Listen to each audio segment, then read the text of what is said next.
schools refuse to use kickoff. My name is Maryann Morris, and I'm the Executive Director of the Collaborative, and I thank you all for taking the time this afternoon to come out for us. The Collaborative's mission is to promote the development of a healthy, involved community supporting substance-free youth. And today I want to talk about that commitment that the community makes to support substance-free youth through the Refuse to Use program. I'm going to talk with some numbers here. So first, there's the commitment of 22 volunteers and 7 schools. 7 schools participate in the Refuse to Use program yearly. And every year, the administration at each of the schools renews their commitment to supply resources and support substance-free youth by participating in the Refuse to Use program. 22 volunteers at those schools, at least 22 volunteers, commit well over 30 hours each to plan, evaluate, facilitate prevention activities, advertise events, and track down students. And who really knows how long it takes to track down those students to make sure that they're attending their events? That's a big part of it. All to do their part to support our substance-free youth. So thank you to the representatives. Raise your hand, representatives, if you'd like to. And participants can give them all a little bit of love for that.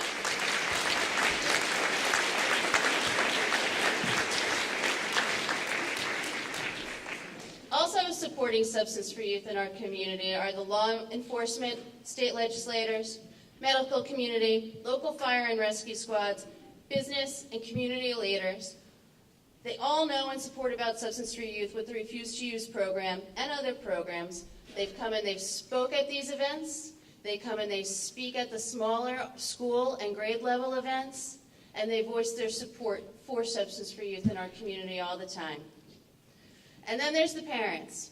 Over 400 families participate in this program. Some are single-parent families. Some families have more than 4 parents each.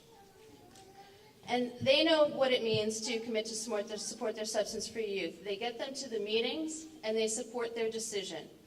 And I get it that it's hard to get your kid around to all of the sports and things like that. So just the logistics of getting them around to these meetings is huge.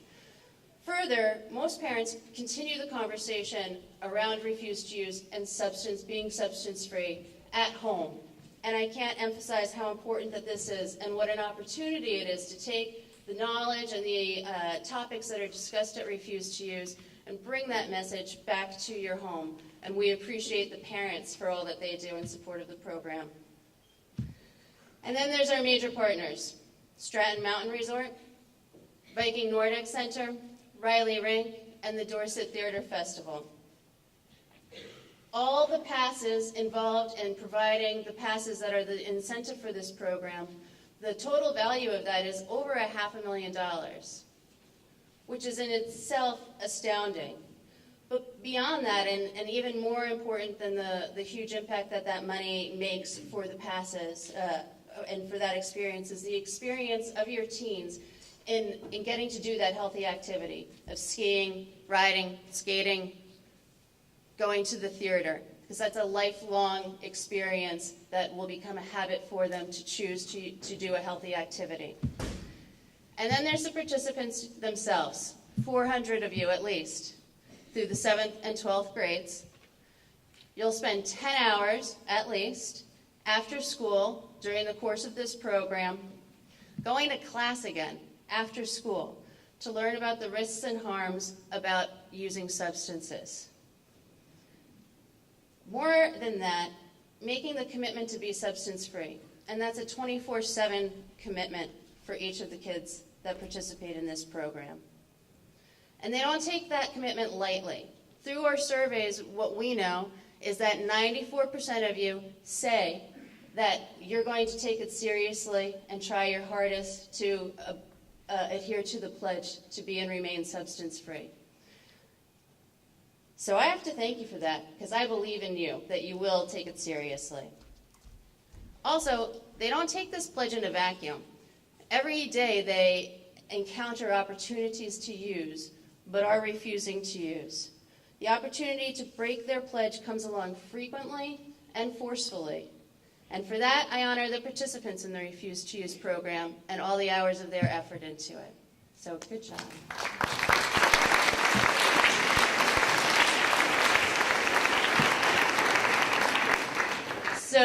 Manchester, the North Shire, the mountain community. We're a unique community in a lot of different ways, and today we can celebrate that we're a community that values our youth and makes a commitment to support them in being substance-free.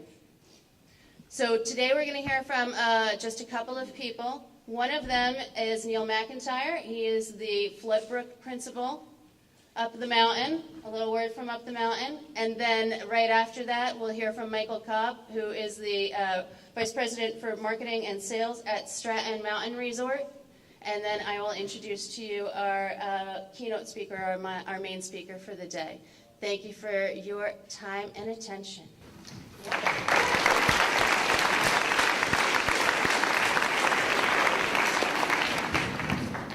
Thank you, everybody. Just a quick update. Pats are tied 6-6 with the Cardinals. 5 minutes left in the half. Cardinals. Yeah, it's true. My name is Neil McIntyre. I'm the principal at Floodbrook Union School in Londonderry. Where are my Floodbrook folks? Hello. Hello. When I first arrived at Floodbrook, Maryann came to me and she asked me to speak at this, and I was like, sure.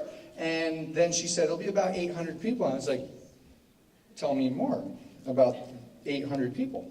And then after I got over the initial shock of it, I thought about how much I respect the program and what it does, and what a commitment it takes from the kids and the parents to this type of a program. It made me think about what I was going to talk about. So I decided that I was going to talk about my own life a little bit and talk about the two Scotts in my life. So I have two Scotts in my life. The first one is Scott, who lived next door to me growing up, and he and I have known each other since we were little kids. He's currently a guest in the federal penitentiary system. And then the other Scott is my best friend right now, and he lives in Boston, Massachusetts. He has a wonderful family.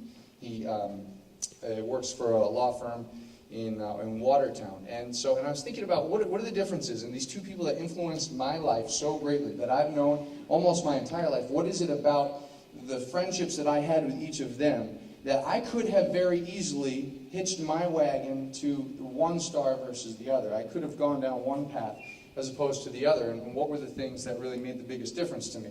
So Scott that lived next door, he was the kind of guy, he had a lot in his life. His parents gave him absolutely everything. When we were growing up, and he was 2 years older than me, so he was cool. No matter what he did, he could have done anything, and he was cool to me because he was older. And so he had, when we had dirt bikes, he got an ATC. Who remembers what an ATC was? It was a death trap. Yeah, it was a three-wheeler. It was before they thought that four wheels would be better. So they decided that three wheels was the way to go. And they'd tip over, you'd break something, and then somebody said four wheels. But Scott was he was very much an entitled young man, and for everything that he had, though, what he didn't have the support of his family. His parents worked an awful lot, and there's no fault to them for working as much as they did. But what they didn't do was they didn't acknowledge what they could see right in front of them. Was starting at a very young age, around 11 years old, I seem to remember, was when he first started using drugs and alcohol and tobacco. And I thought he was super cool. So I saw him doing those things, and I thought, okay, here's the secret to being cool. And then I also had my other friend, Scott, though, who he didn't grow up with any great privilege, but what he did grow up with was two parents that were really involved in his life, and they asked him questions all the time. And my parents did the same thing. My parents were very supportive. They asked me questions all the time. And I was 17 years old, and I knew absolutely everything. Stop asking me questions. I know everything already. And they would continue. They would just ride me about everything, and I would get so mad about it. And now that I'm a father, I look at that and I think, thank you for riding me all the time, because if you were not involved and always asking me questions, I would not have been very reflective about the decisions that I made in my life. So every kid's life, at some way or another, there are so many different forces that influence them every single day. And the older they get, the greater those forces, or the less that force is their parents. But the parents are the consistent force in their life. And everybody always walks on that razor's edge. And a lot of times it's the consistency of the positive relationships that make a child successful or make them fall off the wrong side of the edge. So I commend all of you parents. Stick with your kids, even when even when they're doing their worst, okay? And kids, stick with each other. Be good friends, all right? I had one Scott who was not a good friend, and he tried to drag me down. I had another Scott who was a great friend, and he was the kind of person who, when I was down, he picked me back up. Make sure that you think about which one of those people you want to be to the friends in your life. So thank you very much. I commend you for your commitment to this program, and I'd like to introduce Michael Cobb.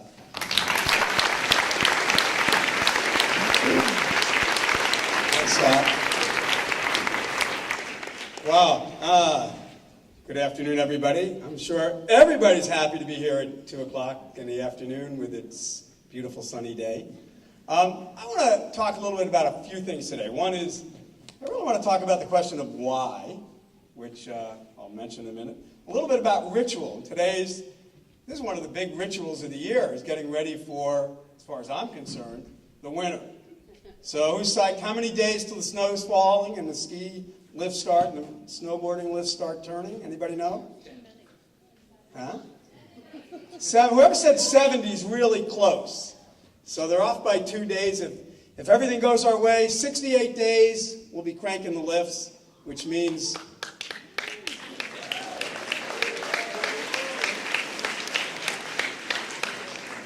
and I don't know about you guys I can see some of the kids, part of this talk today is mostly directed to the parents, but for you kids, when I was 14 or 15, I was literally counting the days till I could go sliding for the first time in the year. It just burned inside me. It's my passion. I've been fortunate to grow up in an area that I was able to make snow sliding my lifestyle and to raise our kids. And you all should be grateful to be here in southern Vermont, where you can enjoy these mountains that are part of this great community. And we're proud as Stratton to be part of this program and be the beginning of this program some 12 years ago. But this ritual, the purpose, why we're here and what we do, and a little bit about the opportunity ahead. But first I'd like to present the parents with a challenge to help me think through this. It was about 10 years ago when my son, who just recently graduated from college, entered the 7th grade. And because I'm the marketing guy at the ski resort, my family gets to ski for free. Doesn't really matter. And he, getting into 7th grade and hearing about refuse to use, was going, well, I don't have to go to that, do I? And I said, well, no, I guess you don't have to go to that. He goes, good. I go, but you also then don't have to go to the mountain. And so, but parents out there who are all here today, with your kids to support them, I'm presenting, what should have this guy done on the day that the kid, should I have said, we're a good family, I know you're not going to do any alcohol, drugs, tobacco, and you'll get the pass anyway, or should I have made him go against his great wishes of not going to the refuse to use programs? Which, by the way, every time I brought him up, he rolled his eyes. They're so lame. They're so boring. So you don't have to answer. Think today, would you be here if your kid got a free pass to Stratton or to any of the other areas they were trying to be involved with? Just think about it. Fast forward, why are we here? Why are you the kids here? I'm pretty confident that most of the kids are here because you got a free pass. I think some of you that I think there's some really curious kids out there going, I'm kind of curious about learning more about the risks associated with alcohol, drugs, and tobacco. So I'm signing up. I'm also assuming you're really here because your parents said, if you want to ski this year, you're going to that event.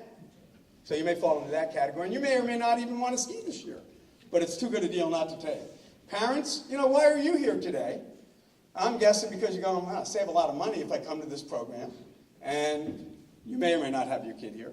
Or you're going, you know what?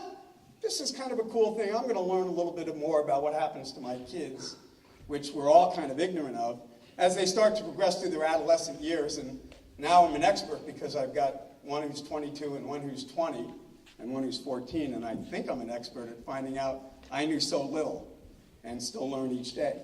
So we're all here for a different reason. On the same breath, Maryann is here for a specific reason. She's carrying out the the ritual and the tradition started by a bunch of moms, like many of the moms here, who 12 years ago saw an opportunity to help do something for the community to raise awareness about the current challenges of alcohol, tobacco, drug abuse amongst kids. How could we at least raise the conversation? And she carries that tradition on of these 5 moms who went out and found $100,000 to create the collaborative. So she has an important role, and all you moms and dads have an obligation to help support this. And finally, Stratton, why are we involved? Well, hey, look, we're the big mountain up on the hill, but we have kids just like all of you. We love the community. We want to make a difference every day. So we're also vested in this program and continue, despite it is a couple $100,000 worth of passes, but at the end of the day, it's more about opportunity. And I think the opportunity is all about, watching people arrive today. The cars were coming by, and I was watching parents and children in the cars, some smiling, some conversing, some totally looking in opposite directions. But really, I think this is about connecting, and the mountains help people connect. Riding the lifts, sliding, it challenges all of us, builds confidence, creates something to talk about at the end of the day. And the great testament that I'd like to finish on is my son, who now just graduated college. But every year, as I made him go to one refuse event after another, 8th grade, 9th grade, he goes, "You're really not going to make me do this again, are you?" 10th grade, I said, "Hey, you got a job now. It's probably only about $250 you could buy your own pass. So you don't have to go anymore. Just buy your own pass. You have money." 10th grade, 11th grade, 12th grade. And to those that challenged with adolescence, he was not very happy with his dad. But something happened about 2 years ago, and I want to tell you quickly what it was. I get a call from my son at my office. He asked me this interesting question. He goes, "Dad, does our insurance cover counseling?" "Counseling? You mean like going to a psychiatrist or a psychologist?" He goes, "Well, yeah, something like that." I go, "Yeah, I think so." I go, "Why do you ask?" I may as well just tell you. So I was walking up from Burlington back to UVM, and I had a few beers. And not only have a few beers, but I was drawing some attention to myself. As a matter of fact, I didn't realize that just on the other side of the street, there were a couple of policemen. So as I was rattling the signs coming up the road, they noticed me. And they came across the street and said, "Hey, pal." And at the end of this thing, he was summoned with some kind of citation, and he was now faced with, what do I do? And the deal was he could get rid of this citation if he went for alcohol counseling. And he was curious whether he would get reimbursed for this. So Sterling entered alcohol counseling for his punishment. And at the end of the day, we had this great conversation. And I'm guessing that some of you kids, if not probably half of you, at some point over the next 10 years, are going to run into some challenge along the way. And if moms and dads and kids have built, I was kind of thrilled that my kid called me. He didn't have to. He probably could have figured it out. But the goal of this whole thing is all about creating a conversation. And parents, if you're here for the free pass, that's great. But more importantly, be here because you can start a dialogue with your kids. Kids, I know you're here for the pass. Think about the process that everybody here is for you to try to at least get you to delay and think about some of the consequences associated with this. And with that, we'll count down the days to the snowfall. I'll look forward to seeing you all on the mountain. I'm hoping I see the parents with the kids, because if you're not spending a little time on the mountain with the kids, you're missing one of life's great pleasures. And with that, let it snow. Thanks, Michael. Thanks, Michael. That was great. And I will reiterate what he said, that there's not only the Cobbs, but several Stratton families that work at the mountain and get their passes for their families, still have their children participate and refuse to use over the years. And so that is just one of those bits of evidence that shows to me that there's more to this than just the pass frequently. So thank you for that. Next, we're going to have our keynote speaker is Michael Thompson, and he's been an educator, a dedicated educator, and taught in public schools in Vermont here for the past 16 years. And he's found a passion in neurobiology, the development of the adolescent brain. Michael's also come and done programs for the collaborative. We've brought him in to do programs with 5th through adults, really, grades 5 through adults.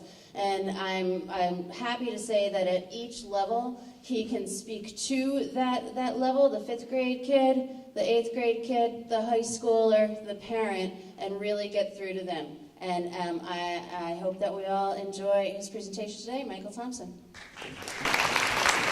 Thank you. Okay, thank you. Yes, my name is Michael Thompson, and I taught high school health mostly, and did a lot of leadership training for high school students around this state for about 20 years. And I live in Richmond, and I have 4 daughters, 18, 16, 14, and 12. So, parents, just because I know this stuff and talk about this stuff doesn't make it any easier to deal with somebody who hates your guts. Because you say, no, you can't go do that. And students, I've been talking with juniors and sophomores in high school for a long time, so I've heard the other side of the story for a long time too. My job that I have actually created for myself, honestly, I decided that a long time ago that neurobiology was something I just couldn't get enough of. Oddly enough, because I showed up in my Carhartts and my ripped t-shirt today thinking, should I wear that or should I wear this? And they said there's cameras. I said, okay, fine. But I am definitely a Vermonter. I live up in the hills, up in the base of Camel's Hump, and I love to use my chainsaw, my four-wheeler to get all my firewood out of the woods. So that's kind of where I come from. And neurobiology became a passion of mine back in 1994, and I'll introduce you to Tony. He wasn't a friend of mine, he was a student.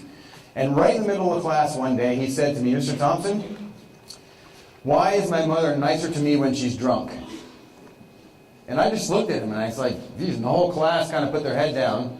They knew Tony, they knew he was in kind of a rough spot, and it took some guts to ask the question. I didn't have an answer.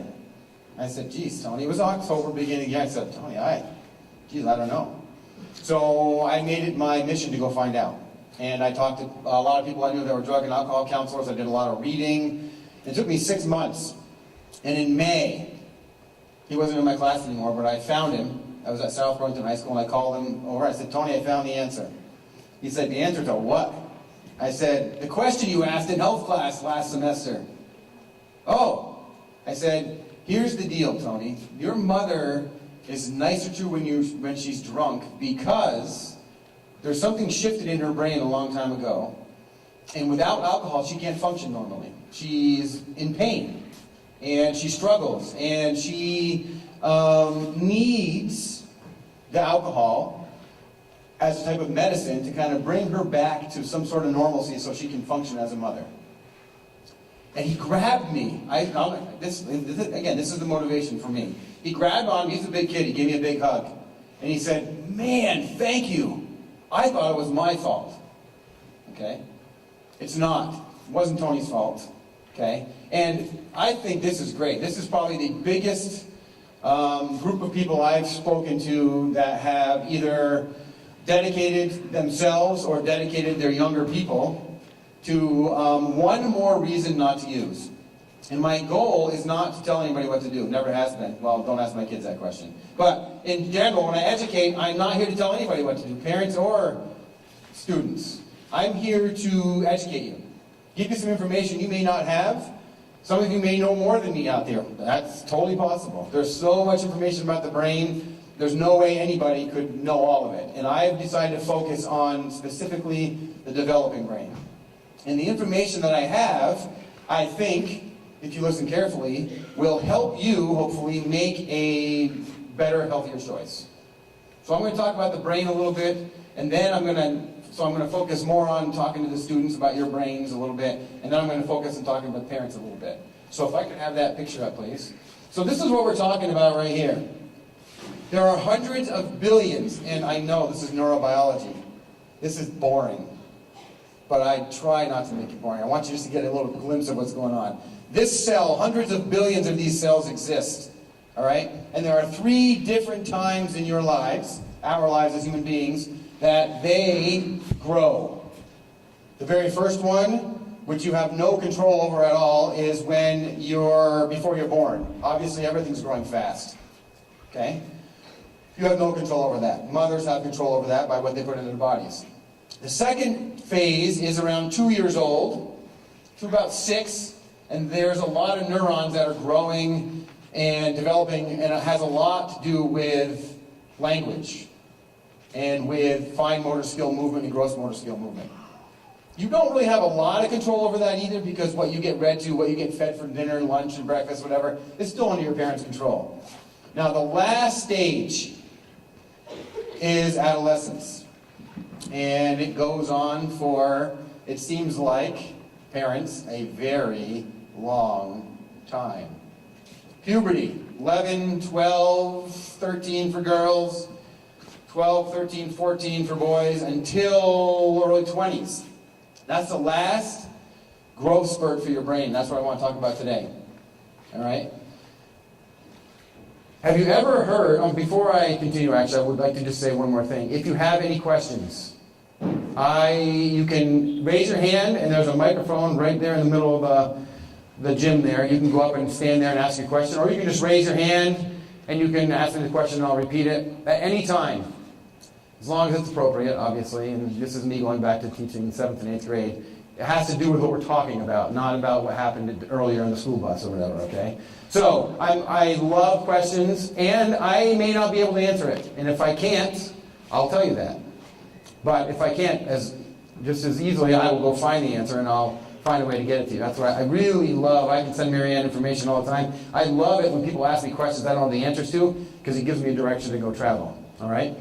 So anyway, getting back, this neuron right here is the basis of the development of your brains, and there is a growth spurt, I like to call it, that happens right now in adolescence. And you have hundreds of billions of neurons that are doing nothing. Much like, well, a lot of you anyway sometimes, but your brain cells are doing nothing. They're waiting. Okay? They are waiting for experience to wire themselves together. And the way they do this is as you experience new things. That's why I think it's so great for the skiing and the ice skating and the movies and the sliding and all the other great things in the snow that is so unique to Vermont. Those different experiences are being wired into your brain as you do them in adolescence. All right? The fact of the matter, though, with drugs is that they wire also into your brain and can very easily become a permanent fixture there.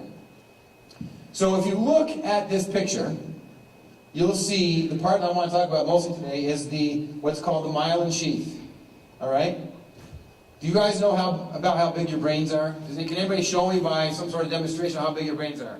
Yes. Your brains are about as big as both of your fists put together. About that big. All right? That's about how big they are. And I always see, especially little kids, like, oh man, my brain is tiny. And then you get somebody like me who has big hands because he swings a hammer a lot. I'm smarter, my brain's bigger. It has nothing to do with it. Nothing to do with it. But that myelin sheath is extremely important. Our brains are made of fat. Okay? That white, gray matter that you mostly see when you see a picture of a brain is fat. It's not the fat that you can get smarter by eating McDonald's. You don't get smarter by doing that. And by exercising and losing fat, you don't get less intelligent. It isn't fat used for that. It is actually the fat that's used to make sure the message gets where it's supposed to go. So all these new brain cells you have floating around inside your head are literally just floating there doing nothing. And they're waiting for you to experience things so they can become wired together. And the more you experience something, the more myelin that grows on that axon, on that nerve cell, and the more that happens, then the more permanent that cell becomes inside your brain. Okay? You guys, that's a very basic, simple idea, but that's exactly what happens. The term is called when they wire together, when they fire together, they wire together. So when experience is happening, those nerves, those brain cells are being wired together. So if you are getting up early, like up around where I am, and my daughter plays ice hockey, to go to hockey practice at 5:30 in the morning, okay, get up at 4:15, get in the car, go to the rink, skate for an hour and a half, take a shower, go to school all day, then that's a part of her life, and she does it on a routine basis, therefore it becomes a part of who she is. Okay, if you are somebody who sleeps all this past summer, you slept until 2 o'clock every day, okay, that becomes a part of who you are. If you choose to skateboard, or go fly a kite, or go surfing, or fishing, or whatever it is, that becomes a part of who you are. The same thing can be said of drugs. Now, nobody that I've talked to that is an addict, and I've talked to a few, has ever said, this is exactly what I wanted to be when I grew up. I love dope. And I'm glad that I'm an addict. I've never had a conversation where somebody said that. So, when you are younger, which is more than half of you in this room, and your brain is developing, and you expose it to drugs, which are very powerful, then you run the risk of that brain cell wiring itself in and becoming a part of who you are. Just like it would if you were skating or skiing or whatever, it doesn't matter. All experiences are the same. But drugs can also become wired in, and then it's no longer a choice. All right? It can become a part of your life. And those people that, you all probably know somebody who is you probably know somebody who's an alcoholic.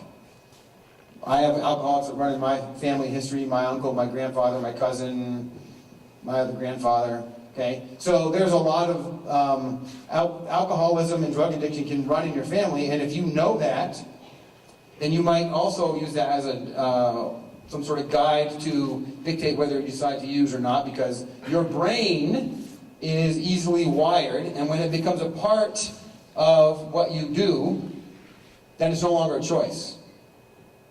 And then every day you have to wake up and you have to decide to not use instead of choosing not to use. Do you understand the difference what I'm trying to get at? The younger you start, the faster the addiction happens, and the harder it is to quit it, because your brain becomes hardwired just like that. Think of this. I'll give you a little visual. Think of a puzzle. And let's say when you were born, your parents started the puzzle for you. And this puzzle, when you turn 23, that's an average age when the brain stops developing, you were able to then look at this huge mural and this big puzzle of your life. And it would have pieces of everything you've ever done and all the different things that make up who you are on this mural. That's kind of a cool idea. I think that'd be cool if I could sit back and see my life the first 23 years. And if you are a big skier or a big snowboarder, you're a skateboarder, you like mountain biking, it doesn't matter, knitting, crocheting, music, dancing, drama, it doesn't matter what it is. You can look back and say, yeah, look at all the stuff I did. Okay? It might be a disappointment to look up there and see pictures of alcohol, marijuana, tobacco kind of just splattered throughout your puzzle, right? That puzzle is a visual to try and think about who you are when you are done developing. All right? So, something else to think about here. Has anybody heard of the word dopamine? Do you guys know what that word means, dopamine? Raise your hands, please. Who here knows what dopamine, has heard of it or knows what it is? Dopamine. All right. Well, the word dopamine is a very specific thing called a neurotransmitter. Okay? It is what makes you feel what you feel. So when somebody decides to use drugs, okay, this might be a little weird coming from a presenter about deciding not to use, but drugs make you feel good. That's why people do them. If they didn't make you feel good, if whenever you took a drug it felt like somebody smashed you in the head with a hammer, people wouldn't do it. That's just the way it is. But the drugs are actually using your brain against itself. So let's just use alcohol because it's the simplest one to use. Alcohol goes into your bloodstream and then releases a chemical dopamine, serotonin, acetylcholine, there's a whole bunch of neurotransmitters, but it releases these chemicals into your body that makes you feel really good. That good feeling is something your body likes and would want repeated. All right? So you can access your dopamine through alcohol, through skiing, through music, through movies, through many different things. That is a neurotransmitter that is there to reward you for doing something that felt good. Now the problem, though, here's the problem. People that decide to use drugs initially feel good when they use them. Whether it's the marijuana, the alcohol, the heroin, the crack, the cocaine, the meth, and you can go on and on. Those drugs make you feel good initially. But they change the way your brain works. All right? If you've been snowboarding, Michael, let me ask you, how long have you been skiing, snowboarding, sliding? 40-something years. You still love it? Feels good? You go down the mountain and get a rush? It's awesome. He still loves it. Okay? People that are using drugs enjoy that feeling for a short period of time. But what eventually begins to happen is the dopamine, the neurotransmitter, that you have in your brain that makes you feel good starts to disappear. So you know people that used to drink 1 or 2 beers and get a little buzz out of it and a little rush and have it, oh, I'm feeling good. And then a few months later, now they're drinking 3. A few months later, now they need 4. And now maybe 5. And maybe booze isn't quite doing it or beer's not doing it, they start drinking liquor. And then they're using liquor, but they also have to smoke pot at the same time, and they're trying a combination of drugs. That neurotransmitter that exists in your brain has been depleted to the point where you need more and more and more and more just to feel the good feeling you had when you first started using it.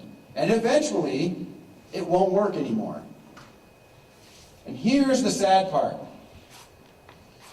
It's possible to damage the nerve cells badly enough where that becomes a struggle for the rest of your life. But usually if you stop, you can recover. But the bad part is, you can't have fun now without it. Okay? So when you do something that you love to do, dopamine is dumped into your system and you get a rush and you scream and holler and you feel good and you talk about it with your friends and, man, did you see that jump I did? Did you see that move? Whatever. And even as you're talking about it, after the fact, 2 days later, you still get all pumped up about it. You get that rush. That's the dopamine.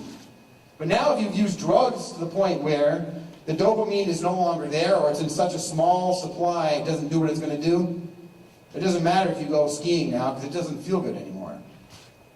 Okay, that's when you find somebody having to smoke or drink before they go on the slopes just to have a good time. They've gotten to the point now where the good time isn't enough anymore. The drugs have started to deplete what's going on inside your head, and feeling good without drugs becomes much more difficult. All right? Most people are going to drink, most young people, if they're going to drink or do drugs, they're going to do it with their friends. Okay? I would argue to this, right up to this day, to anybody that it's not the drug that is the best part of what you're doing. It's hanging out with your friends. Because if it was the drug, you'd be home drinking. You'd be sitting in your room all by yourself drinking or smoking because that's what you do to have fun. That's not the fun. You might need it now to be part of the fun, but it's the people you're with that's the fun. And if you actually know somebody or you find yourself having to do it all by yourself, that is a very interesting red flag you should be aware of.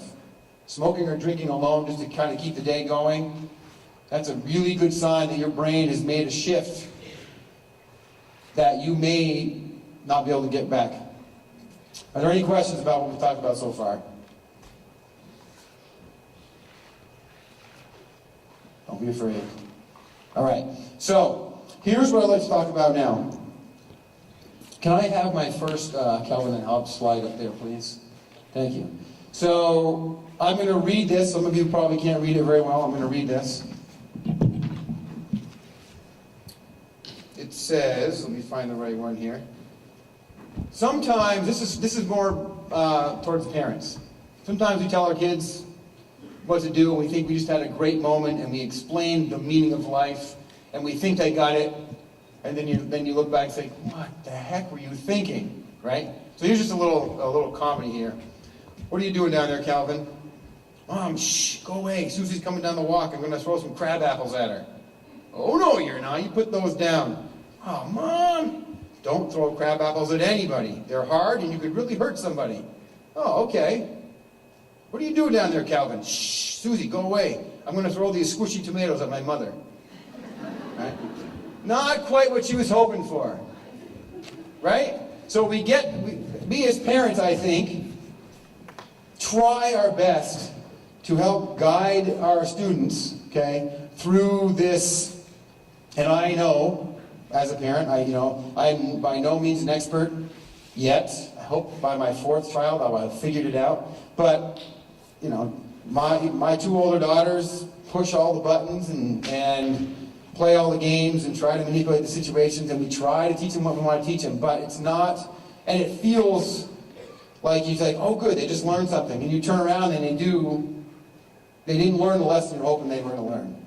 And so it's easy sometimes to throw your hands in the air and just go, oh my goodness, I can't do this anymore.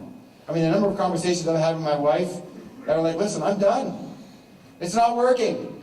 I don't know what else I can say or do, and I am leaving. It's all figuratively, obviously. But it's what I feel like. And it's our job, parents, okay, to not run away. I would argue that being a good parent is the most difficult thing I think we could ever do. Okay? So parents, here's something to think about. The last part of the brain to develop for our youth is something called the prefrontal cortex. That is the part of the brain that resides directly behind your forehead. Okay? That is a part of your brain, and students, you can laugh at this too, because you know, that's the part of the brain that's responsible for making a good choice. Judging a situation and taking all the possible consequences into play and deciding this is the best course of action. Doesn't always work. Students, I argue, you give it your best shot. But honestly, you're working with only half the equipment. Okay? So when the big flood hit this past year, Richmond, where I live, down at the lower part of Richmond, got annihilated. Many, many houses, streets, the water was unbelievably high, all the stuff. We all know what happened. We've all seen the damage. There was two 16-year-old boys. It just started to flood the park we have down there. Okay? The water was about 6 inches deep. One kid grabbed his mother's brand new F-150, decided to go out into the field and do donuts in the water, figuring this will be fun. Okay? You know how high the water rose. It rose in 4 feet in 20 minutes. So he's out in the field, and all of a sudden realizes that he can't go any further. The car is stalled, and the water is coming in the windows. So they get out. There's people in boats taking them to safety, whatever. They get up on the hill. The mother's standing up there, looks at her kid. I'm not going to say everything she said, but basically said, "What the hell were you thinking?" What was his response? Huh? Nothing? I don't know. He's right. Nothing. He was not thinking anything. He was thinking, this will be fun. There was no, did you think that maybe you were going to be in trouble when you saw the water start coming up? Well, I didn't notice the water. I was spinning around in the truck.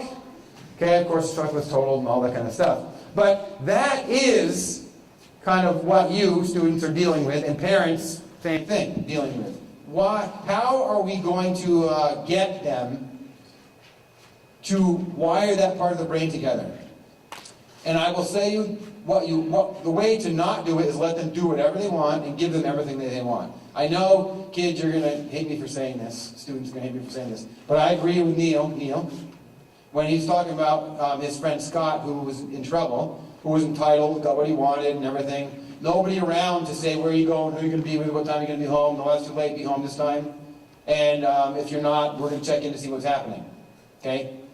Oh, my kids hate it. They drive them crazy, but that's the way it goes. But if we don't give them an opportunity to wire that part of the brain together, then they're going to miss out. Okay? There's something called a window of opportunity. And that means that there are certain times in our lives before our brains are fully developed, that those neurons need to be stimulated to be wired together, or they will not be. And one study, they do all these studies with, mice and things. At least this study, they didn't kill anything, but they wanted to see if there was a window of opportunity for vision. Because I don't know if you know anything about your eyes and stuff, but your eyes have an optic nerve that travels to a very specific part of your brain. And in the first 3 or 4 months of life, it is absolutely imperative that it gets stimulated so that you are able to see. And so they had these little mice and they taped their eyes shut, and it was a 3-week period for them. And after 3 weeks, they took the tape off and they were blind, and they never were able to see. They never had sight. The optic nerve dried up in their brain and never developed. So, parents, it's difficult. I'm fully aware. When I go home today, I will probably be dealing with some difficult stuff with my kids, just because that's the way it is. We have to set limits, offer consequences, and follow through. If we don't, then they are missing the opportunity to, okay, my dad said, no, I can't do this. Here's why I think he said I shouldn't do this. And now, if I do it, what are the consequences if I follow through with it? They are sometimes going to say, screw it, I don't care, I'm doing it anyway. But they had to go through the whole thought process. They had to say, oh, I'm going to get in trouble. And this is why they said it's not going to work out, but I don't believe them. But they had to think about it. That actual process of thinking through that whole 3-step process is what wires their brain together. That's what it is. Saying, sure, do whatever you want, it doesn't matter. They're missing out. We are not doing justice to our kids and allowing them the opportunity to wire that part of their brain. When I was teaching health last year, I would just ask questions. I'd randomly come in and just ask the students questions. And they would sit there half the time and just look at me and go, what are you actually asking? That doesn't even make any sense. But the questions were there specifically to get them to start thinking. Not some rote memory thing, but to process their life, what they want out of their life, what they hope for their life, and how what that decision is going to affect their life. That's how they wire their brains together, and that's how they are able to then, in the future, go through the process and say, well, that's probably not a good idea. I have to work in the morning. Staying up until 3 o'clock with my buddies downtown drinking is not going to be conducive to me getting up and going to work the next day and being productive. 16-year-olds don't think that way. Okay? They don't really have the capability of thinking that way. It's not an excuse, students.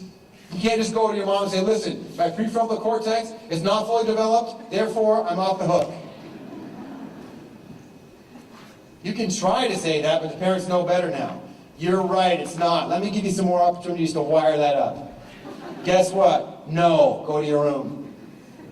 But Mom! Well, that's kind of the way it works. Scream and holler, throw a fit. It's our job. We want our kids, and this might seem a little crass, okay? I'll speak for myself, actually. I want my kids to make it through high school alive, healthy, and with some sort of focus about what they may want to do later. The key term in that is out of my house. Go have a life. Please go do something. Be happy with what you're doing. Be successful. And visit. But call first. You guys are laughing. Some of you are younger now, and you've gone out of your house, and you've had your parents say that. No, we're busy. Don't come over. Okay? That's kind of where... And if we allow our kids to do whatever they want and don't follow through and don't offer some consequences so they can wire that part of their brain together, they're going to be back at your house sitting on the couch eating chips, saying, when's dinner? That is not, I'm moving out if that happens. Okay, I don't want that to happen I don't think it's good for my kids, obviously. I want them to go out and have a life. But it's our job as parents, okay, to give them the opportunity. It sounds weird. Give them the opportunity to think about something before they screw it up. All right, can I have the last slide, please? Now, students, I'm not leaving you out. I want to give you a little plug here, too. Okay, Calvin and Hobbes, one more time.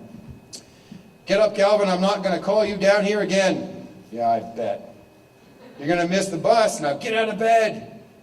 You don't know the answer, then sit down. Hey, Twinkie, want to see if there's an afterlife? No, you can't play until you finish your homework. Just eat your food. You don't need to play with it. Stop stalling and get in the tub. No, you can't stay up any longer. It's time for bed. Hey, have a good night. Tomorrow's another big day. Oh my God. Okay? So students, sometimes we drone on as parents. We hound you. My oldest daughter going to college. You know, okay, it's time to get this form filled out. You got to finish your essay, narrow it down to 6 schools. You're not applying to 20.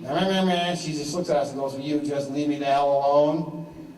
And we said, "No, get it done." Parents, it's not easy being a teenager. There's a lot of stuff going on at school. There's a lot of stuff going on Twitter.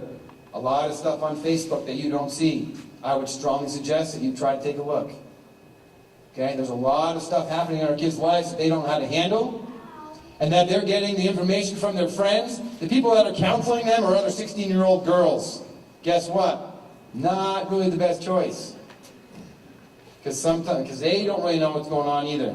So it's difficult to go to school and try to do well in school and try to have fun and put up with us trying to help them grow up and be happy and healthy. All right? So cut them a little slack. Understand them that this is not an easy thing for us, Mom and Dad. Try to have a little different perspective. But again, it's no excuse just to let them do whatever they want.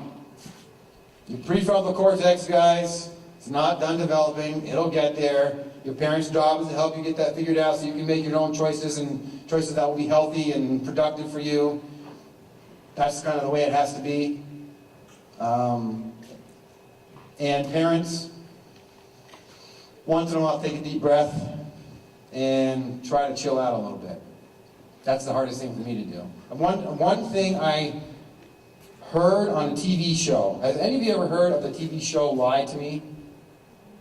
It's kind of like, it's like not a mystery, but like a crime-solving thing, and the guy can tell when everybody's lying to him. Anyway, he watched this 16-year-old girl lie to her mother and pretend all these different things going on, and he watched the mother constantly criticize her kid. So the kid didn't really get any kind of positive feedback. And the term, I got to make sure I remember this properly, but he said something like, "There's a way to drive your kid away. Constant criticism with no compassion." So if you find yourself barking at your kids all day, clean the dishes, put your socks away, do your homework, sit down, stand up, move over there, get out of the way, take the dog out, stop doing that, go to bed, get off Facebook, turn your iPod off. All those are familiar. All of you right now are like on edge because I just said so many things not to do. Parents or kids, I don't care. And the kids are like, "Oh my God, they say it all day long." I said, "Just shut up." Okay? Well, put your iPod away then. And I'll shut up. Right? But think about that. In the middle of that, once in a while, I'll say, "Hey, I noticed this the other day helping out with so-and-so. I think it's great. Nice job." You know, give them a pat on the back. It's really easy for us to notice when they're doing something wrong. And it's really easy for us to say that, but I'm going to encourage you to try to notice when they're doing something right and point it out. "Hey, thanks for doing the dishes without me asking. I really appreciate it." It goes a long way. They might just say, "Yeah, whatever," and walk away, but they feel good about it. That's also, believe it or not, very important to the wiring of their brains. Okay? They're going to learn this stuff. This behavior had this consequence. Consequence isn't always bad. It can be good. That is how we get them to be healthy and happy and out of the house. Are there any questions? I'm a little over, but we can wrap it up here. If there are questions, I'd be happy to answer them about the brain, I skipped over a very large chunk of things because I usually spend about an hour and a half. And I'm happy to talk about maybe specific drugs or other parts of the brain or anything like that, if anybody has any questions.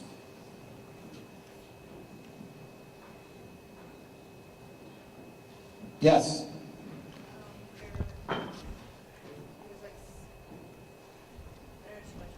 Okay.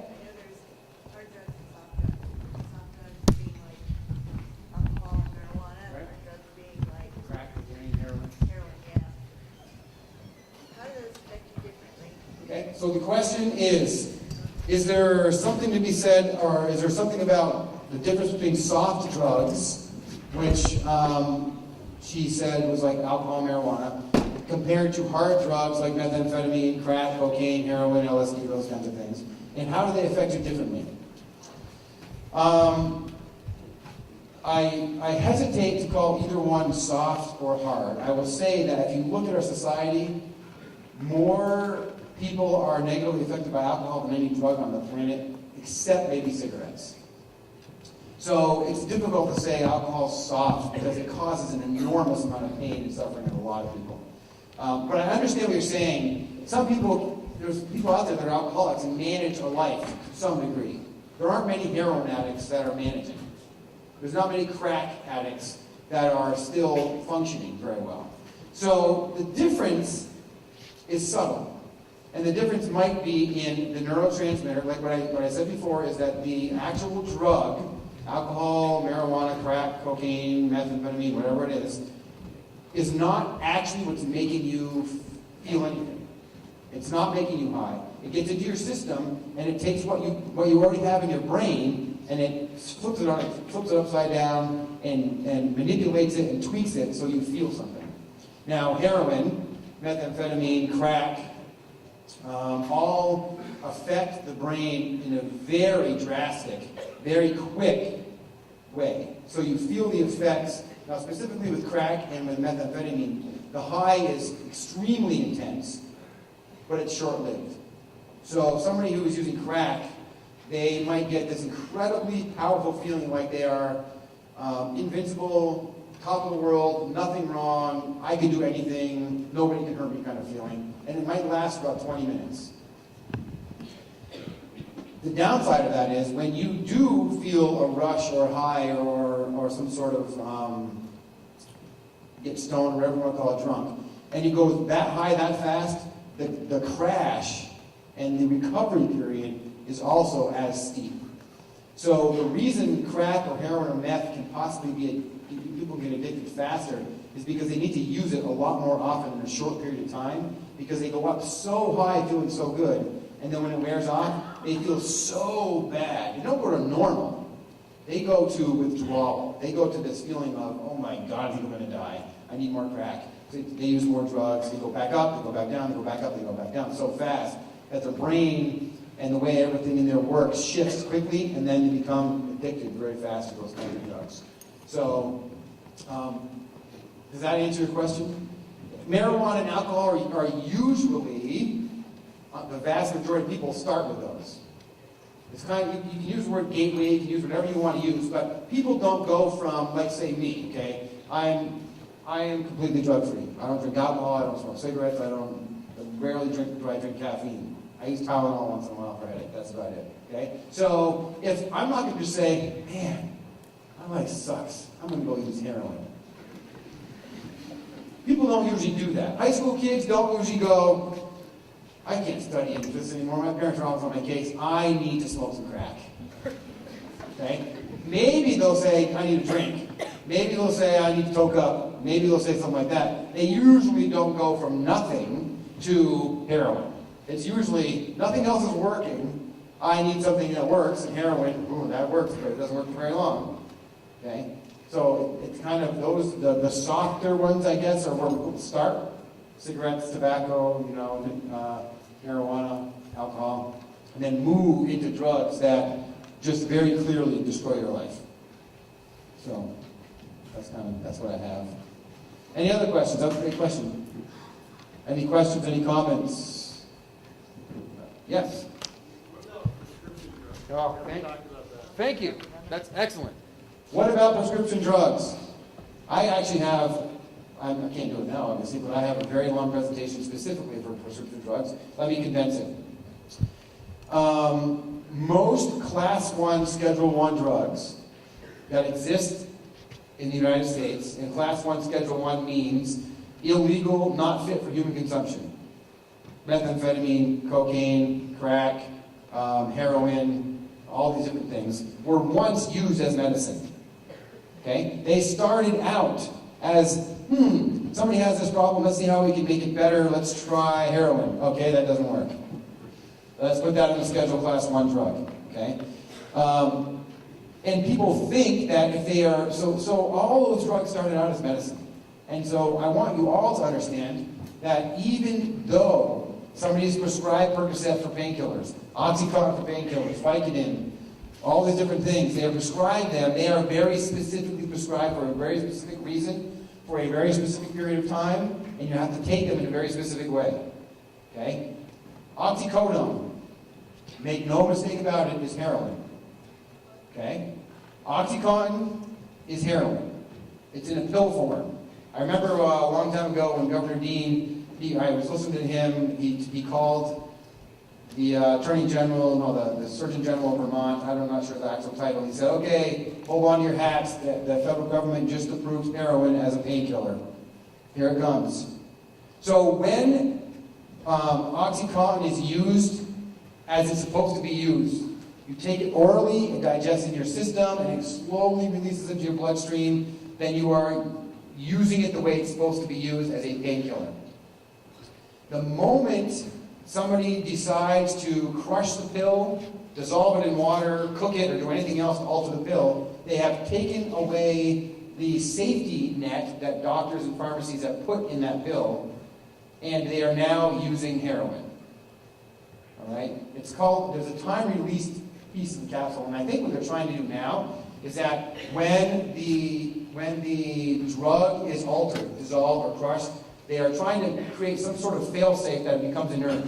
So then no longer the chemical, it doesn't work. It turns to a goo, it turns blue, it does something different so that it doesn't cause harm. But when you take the time-release piece is basically your body, it releases over time in a very small dose, and you get that. It's just like Ritalin. Okay? A lot of people are prescribed Ritalin. Well, Ritalin, methylphenidate, okay, is basically, when crushed and used as a recreation drug, is cocaine. It has the same effect in your body that cocaine has in your body. So if somebody's crushing it and snorting it or putting it on the marijuana and smoking it or doing whatever, dissolving the water and drinking it, then they are abusing it, and the addictive possibilities for things like that is very high. So thank you for bringing that up.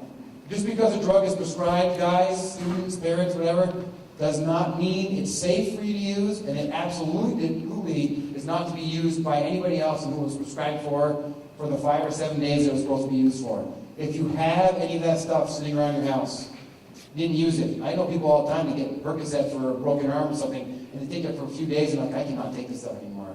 It drives me crazy. They take ibuprofen and Tylenol, and it works good. They leave the pills in their cabinet. Do not do that. Bring them back to the pharmacy, they'll destroy them for you. All right? Don't leave them laying around. We all have great kids. All of our great kids make poor choices once in a while. Doesn't mean that they're idiots, doesn't mean they're stupid or they're bad. But every once in a while they make a choice that they just shouldn't have made. Don't make it easy on them. Don't make it easy for them to do stuff like that. Thank you, that was a great question. Somebody else, I guess. There are medical parameters for safe alcohol usage, like no more than 14 drinks a week. More than that, you have a problem medically speaking. Or more than 5 binges, which consists of 5 drinks in one sitting in a certain time period, you technically have an alcohol problem. Are there parameters for marijuana use, given that there is such a prevalent movement given to legalize marijuana? Do we know that is there any safe usage for adults? For adults? Yeah. Okay, so the question, which is a good question and very loaded politically and otherwise, is there a safe dosage of marijuana for adults to use? That's a great question. I don't have a flat-out answer to that. Clearly, you mentioned alcohol. There is, a 5-ounce glass of wine with dinner is got certain flavonoids and phytochemicals and antioxidants in it, which is great for your heart and it's good for you. 3 glasses of wine with dinner cancels that whole thing out, not so good. Okay? Drinking a beer with a meal and your brain is fully developed, great. If you want to have a beer with your meal, fine. 7, not so good. Right? So is there some sort of limit for marijuana use? And here's, I'm probably not going to satisfy your question, but here's what I have thought about. It's possible for a human being to drink a little bit of alcohol and it doesn't affect their ability to be a human being. Okay, so sometimes you sit down with dinner, you have your meal, you drink a beer. that one beer is not going to affect you in any way. It tastes good, you want a beer. So that is different than somebody sitting down and smoking a joint, because clearly the purpose of smoking a joint is to get stoned. Or, if we start talking about the medical benefits of it, you're still going to get stoned, but the motivation is a little bit different. So I don't know of any actual medical parameters that say smoking 3 joints a week is okay, but 5 means you're over the top. Even with any drug, it really depends on the person, it depends on their motivation, and it depends if they're continuing to do it despite negative life consequences that they are encountering. So, as far as I know, there hasn't been any kind of study done or parameter set that says this much is okay, that much isn't. I'm going to look into it, though. I will. Other questions, thoughts, comments?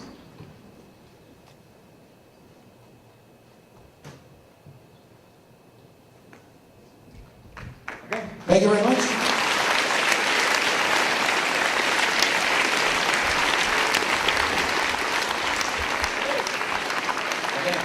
Oh, so now I forgot. My next task is to, you want to say something before this? Is to read the pledge through with you. Now down to the nuts and bolts of why you're here. Hey, it's been a good day, it's time to commit. It is. All right, so here's the way it's going to work. I've been asked to do the following with you, to actually follow through with why you're here. You are going to now, if you haven't already or were not already, be with your parent or child, whoever is taking the pledge and or helping to support the person taking the pledge. I've been asked to have you stand up, please, and to look at each other. It's like getting married. And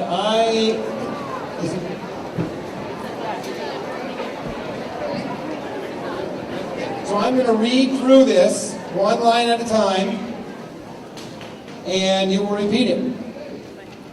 Sound good? Okay, here we go. I will support my student in their choice to be and remain substance-free.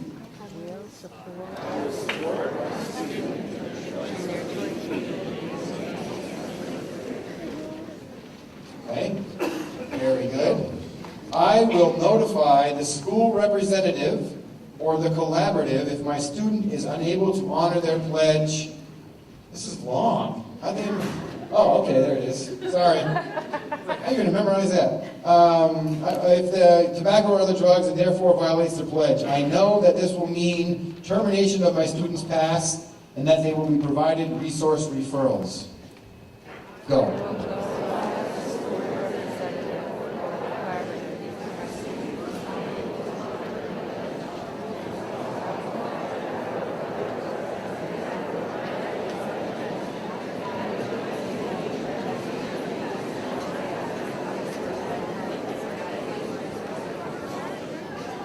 Alrighty, you're doing great. Next, I will provide or assist with my students' transportation to the scheduled substance abuse prevention education events.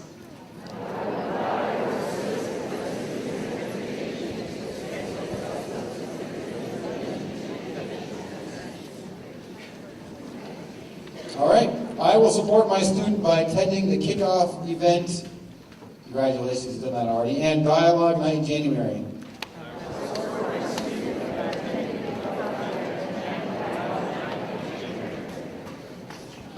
And lastly, for the parents, in the event of a family scheduling conflict, I will notify the refuse to use representative at my student's school and attempt to make alternative arrangements.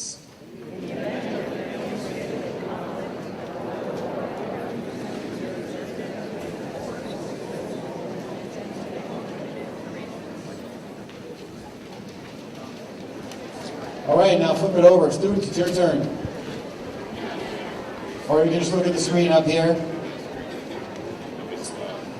Student pledge, here we go. I will refuse to use alcohol, tobacco, and any other drugs. I will not misuse any over-the-counter or prescription drugs, example, diet pills, cold medicine, etc.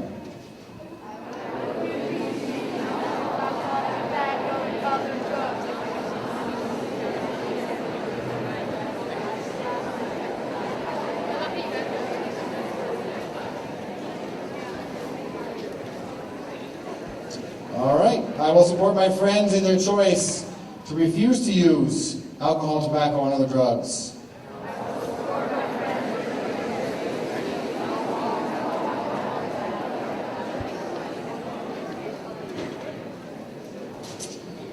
I will behave respectfully and responsibly at RTU events and while using my pass.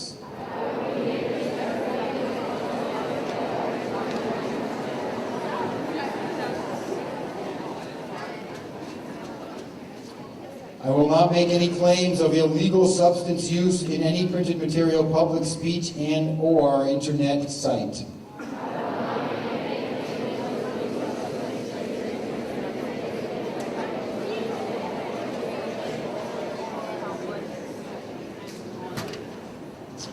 I will attend at least 5 of the scheduled substance use prevention education programs sponsored by my school or the collaborative.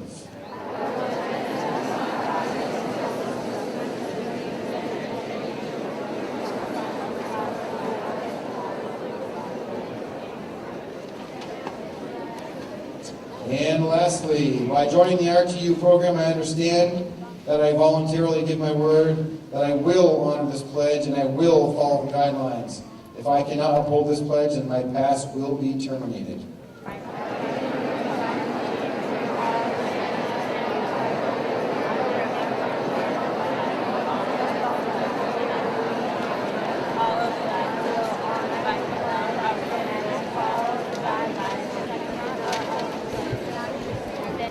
Thank you, Michael Thompson. That was great.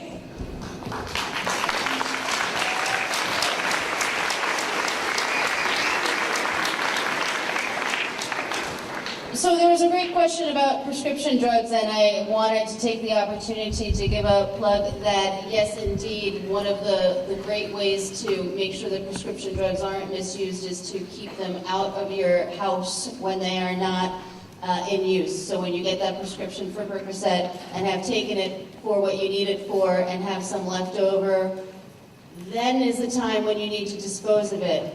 The collaborative has partnered with the Manchester Police Department on a unique program in Vermont. It's being used as a model for the state, really, all of Bennington County. You've got 2 ways to get rid of your unused or expired prescription drug any day of the week. You can drop them by the Manchester Police Department, and they will take them and hold them safe and turn them into the DEA without your name on it, don't worry. Or you can drop them by the Sheriff's Department or mail them to the Sheriff's Department, and you'll see flyers for that at different pharmacies around town.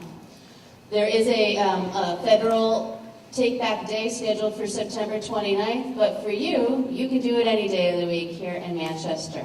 So that's great news, and thanks to the police department for helping out with that.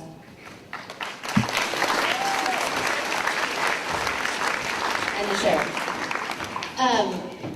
A couple of deadlines I want to reiterate. You attended this event, you checked in. If you didn't check in, the refuse to use representatives. If you came a little late and the representatives were already in the building, you need to go back to your school's table and sign in with your representative. You might have a green card in your hand if you missed the table. If for some reason you got into this room without signing in at the table, you need to go back to the table and sign in. You're still not completely registered yet until you complete the online registration form, which you'll find at our website. There's a quick survey for parents there. We'd really appreciate if you do it. And by quick, I really do mean quick. It's 4 questions. And we'll use that data to improve the Refuse to Use program and to gauge how families are using the Refuse to Use program in their own households. You need to fill out that registration form. But wait, you're still not done yet. You need to make sure you've submitted a photo for your pass and that you've either submitted a payment online via a check or submitted scholarship materials. And we will take scholarship materials. And your brochure, if you look at it, it has the important dates on it that you need to know for the Refuse to Use program. Completely appropriate to put a magnet on it and hang it on your refrigerator so that you're always clued into what's going on with the Refuse to Use program. From the collaborative website, you'll also be able to access a Google Calendar, which has all of the schools' dates for their Refuse to Use program plugged into it as accurately as possible. Sometimes things happen at schools and we need to change dates last minute. Sometimes games get changed and you need to change when you can go last minute. So call your representative or us if you have questions about that. At each of the tables, you may have received a calendar already. That's great news. We're trying to get everybody prepared for when the dates are. If you weren't, some schools hadn't been through with approving dates yet, you might visit the calendar later or get one mailed home to you or pick one up at your school. As an insert for a plug for the collaborative, we're hosting our online auction. It was great last year. People got a lot of great goods and services from around town, including one of the hot items from last year returns this year, which is a locker at Stratton so that you don't have to haul your gear around, and a Sunday pass. Stratton's also offering a really great opportunity to parents here for a discounted Sunday pass. You'll find that information within the registration form and process itself online. Did I do everything? All right, I really, really thank you all for coming out. It is your efforts that make this a substance-free, great community. Have a great day. Thanks.